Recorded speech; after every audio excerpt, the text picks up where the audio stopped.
There are places in this world that should remain forgotten. Buildings that hold secrets so dark that even time itself hesitates to erase them completely. This is the story of one of those places, and the night I discovered that some secrets have a life of their own. My name is Rafael, and for 3 years I worked as a night security guard. It wasn't my dream job, but it paid the bills while I finished college. I had seen everything. Drunks trying to break into stores, teenagers spray painting graffiti, even a robbery that almost ended in tragedy. But nothing, absolutely nothing, could have prepared me for what happened that October night in 2023. It all started on an ordinary Tuesday. I was at the security company office when my supervisor, Mr. Cardoso, called me in for a private conversation. He was a man of few smiles, but that day his face was especially serious. "Rafael," he said, closing the door behind him, "I have a proposal for you. A one-night job, but it pays the equivalent of a full month's salary." My eyes widened. A month's salary for a single night? That wasn't normal. Nothing that paid that well could be that simple. "What's the catch?" I asked, suspicious. Mr. Cardoso sighed and pulled a yellowed folder from his drawer. Inside were photos of an old building with broken windows and walls covered in ivy. I recognized it immediately. It was the old Santa Teresa Hospital, abandoned for over 20 years on the outskirts of the city. The hospital is going to be demolished next week. The construction company responsible for the work needs someone to do a final night inspection, check if there are no homeless people, vandals, or anything that could delay the demolition. Why at night? And why pay so well for something so simple? Mr. Cardoso avoided my gaze. The construction company has its reasons. They want discretion. And as for the payment, let's just say no one else accepted the job. A chill ran down my spine. Why not? "Stories," he said, shrugging. "You know how it is. Old building, abandoned. People say it's haunted. Nonsense, of course. But the other guards are superstitious. I should have noticed the warning sign. I should have refused right there. But the truth is, I was desperate. My mother needed expensive surgery, and the health insurance had denied coverage. That extra money would be the difference between her getting treatment or not. I'll take it," I said, before I could change my mind. Mr. Cardoso looked both relieved and worried. He handed me a walkie-talkie, a powerful flashlight, and the hospital keys. "You go in at 10 p.m. and leave at 6 a.m. 8 hours. Do rounds every hour and report anything strange over the radio." Simple as that. Simple. That word would echo in my mind in the following hours in an almost mocking way. The building was even more imposing in person than in the photos. 5 floors of concrete and broken glass, with a facade that must have once been white but was now covered in dark stains and moss. My footsteps echoed in the absolute silence. There was no sound of cars on the street, no nocturnal animals, just the echo of my own movements and the occasional dripping of water from some broken pipe. At exactly 10 p.m., I made my first check-in over the radio. "This is Rafael, starting first round. Ground floor clear. No signs of intruders." The response came full of static. "Received. Keep up the good work." I decided to explore the ground floor completely before going up. The reception still had the service counter covered in dust and yellowed papers. There were waiting chairs knocked over, some with torn upholstery. On the wall, an old clock was stopped at exactly 3:17. Something about that clock bothered me, but I couldn't identify what. The emergency room was disturbing. Rusty gurneys were still positioned in a row, as if waiting for patients who would never come again. Old medical instruments were scattered on the floor. Scissors, forceps, even a broken stethoscope. On the wall, dark stains that looked like... No, I didn't want to think what they looked like. At 11 p.m., I began exploring the second floor. The stairs groaned under my weight, and I tested each step before putting my full weight on it, afraid the structure would give way. The second floor housed the patient rooms. Door after door, room after room, all empty. Rusty hospital beds, some still with moldy sheets, broken IV stands, cracked windows that let in the cold night wind. It was in room 217 that I found the first strange thing. The door was ajar, unlike all the others that were either completely open or closed. I pushed it slowly, and the flashlight illuminated a room that was arranged. Not completely, but there were clear signs that someone had been there recently. The bed was made with a relatively clean blanket. There were melted candles on the floor, forming a perfect circle around the bed. And on the wall, written with what appeared to be charcoal, was a phrase, "He's still here." My heart raced.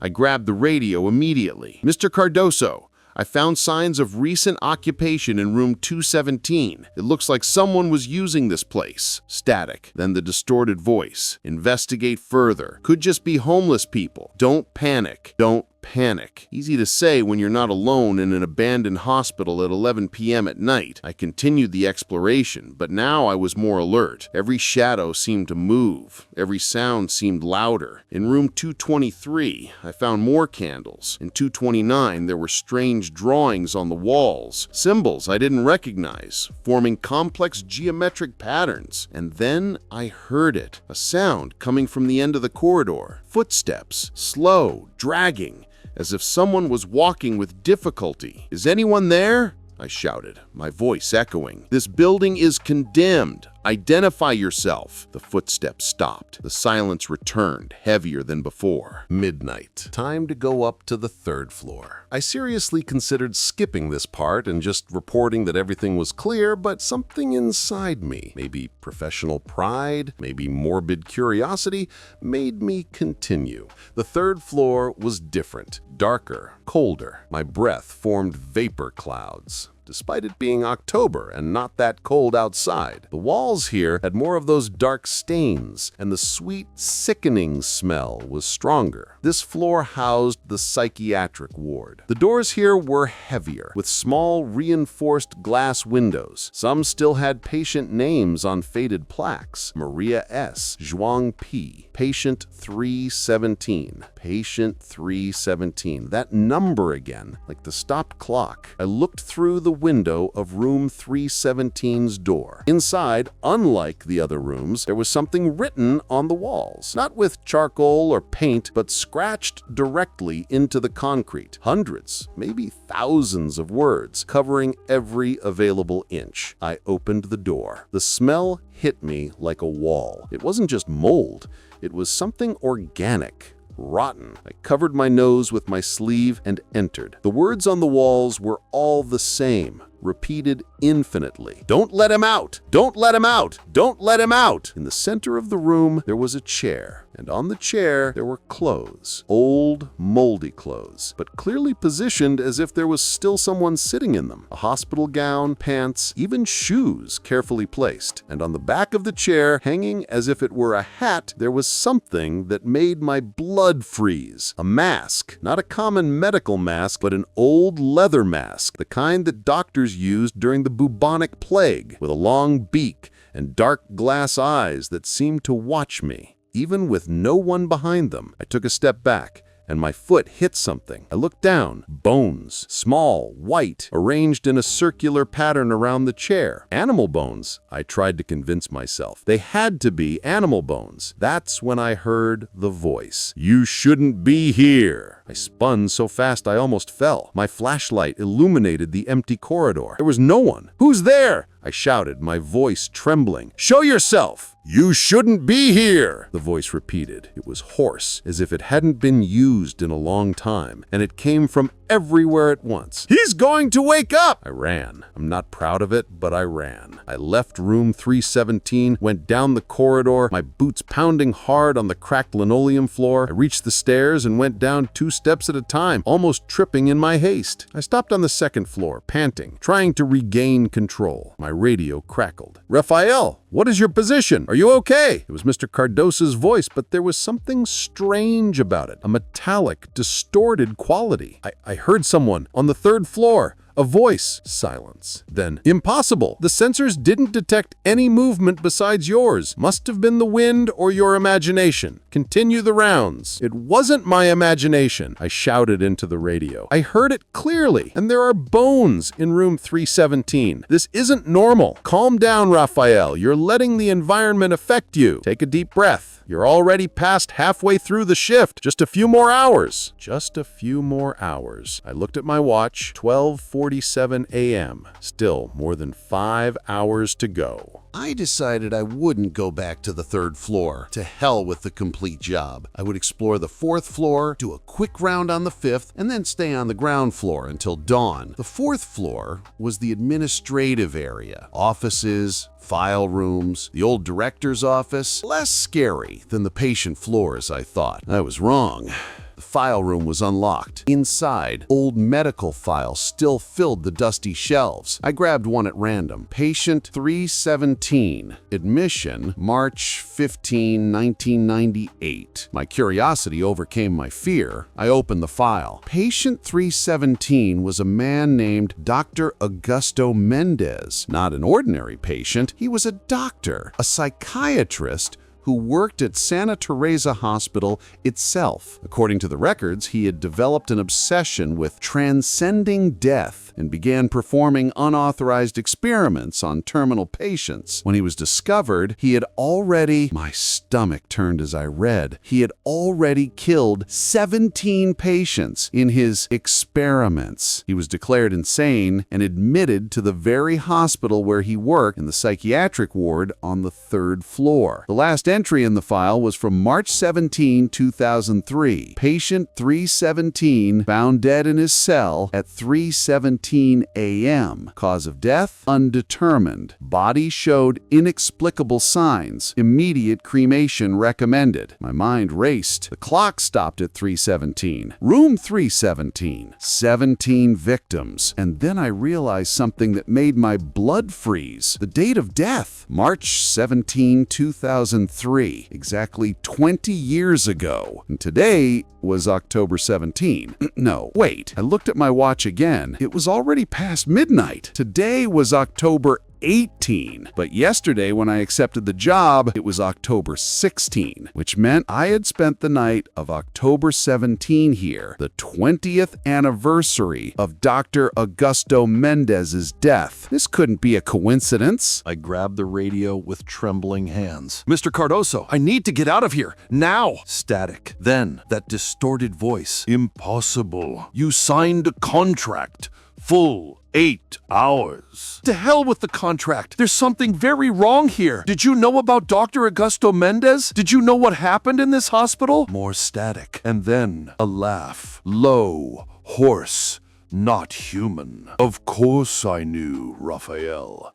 Why do you think we chose you? Why do you think no one else accepted? My heart stopped. Chose? What do you mean? He needs a body, Rafael. Every 20 years he needs a new body.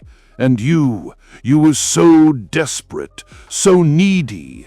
It was so easy to lure you here. I dropped the radio as if it were on fire. I ran to the stairs, determined to get out of there. But when I reached the flight of stairs leading to the ground floor, I stopped. There was someone down there, a figure wearing an old hospital gown and that leather mask with a bird beak, standing in the middle of the stairs, completely motionless, watching me through those dark glass eyes. You shouldn't be here, the figure said, in that hoarse voice. But since you are, you'll do.